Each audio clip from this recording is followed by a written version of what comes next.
За сайн байцгаана уу хүүхдүүд ээ. За асинхрон 28 дахь хичээл эхэлж байна.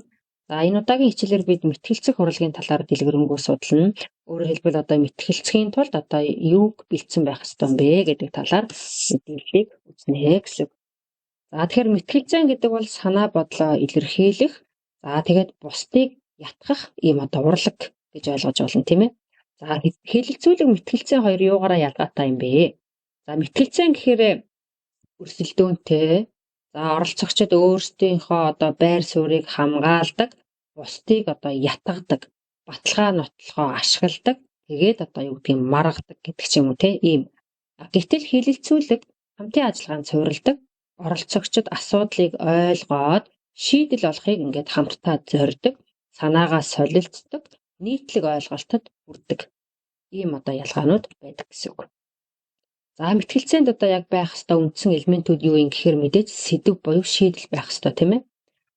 Мэтгэлцэх асуудал гэсэн үг шүү дээ. За мэдээж багууд байна. Өөрийн байр суурийг хамгаалах талууд тийм ээ.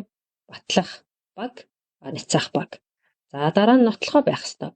Аль ч багт өөрийнхөө одоо юу гэдэг байр суурийг дэмжих баримт, статистик, шинжээчийн дүгнэлт нотлохоо байх ёстой.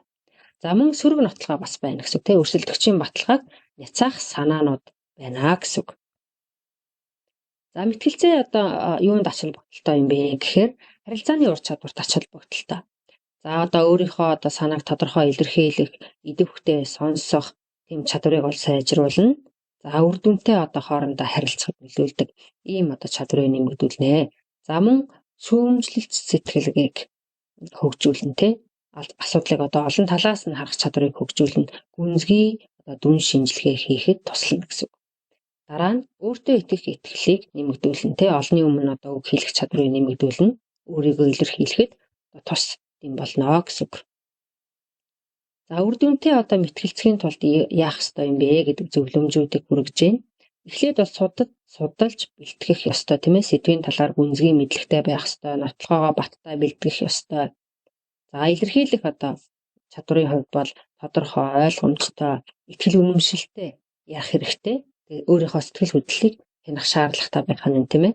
За логик сэтгэлгээний хувьд болохоор логик дараалалаар илэрхийлэх, эргэлзээтэй талыг одоо оновчтой няцаах ийм одоо шаардлага үүснэ.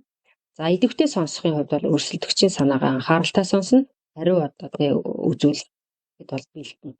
Ийм одоо зөвлөмжүүдийг бол анхаарах ёстой гэсэн үг. За мэтгэлцээний алтан дүрм ерөөсөө хүндэтгэлтэй харьцан өрсөлдөгч багийнхантайгаа тийм ээ өрсөлдөгчөө үргэлж хүндлэнэ гэсэн үг. Дараа нь шударга байх ёстой. Мэдээлэл, баримт, нотлохоо заавал үнэн байх ёстой. Худал мэдээллээс одоо зайлсхийх гэсэн үг. За мөн одоо уургүй байна гэсэн үг. Сэтгэл хөдлөлтөө хавталгүй, тайван байхыг бол одоо энэ мэтгэлцээний алтан дүрм гэж хэлж болно гэсэн үг. За ингээд анхаарал хандуулсан хүмүүстээ баярлалаа. Хичээлийнхаа бичлэгийг үзээд дасгалдаа тураа хийгээд илгээгээрэй.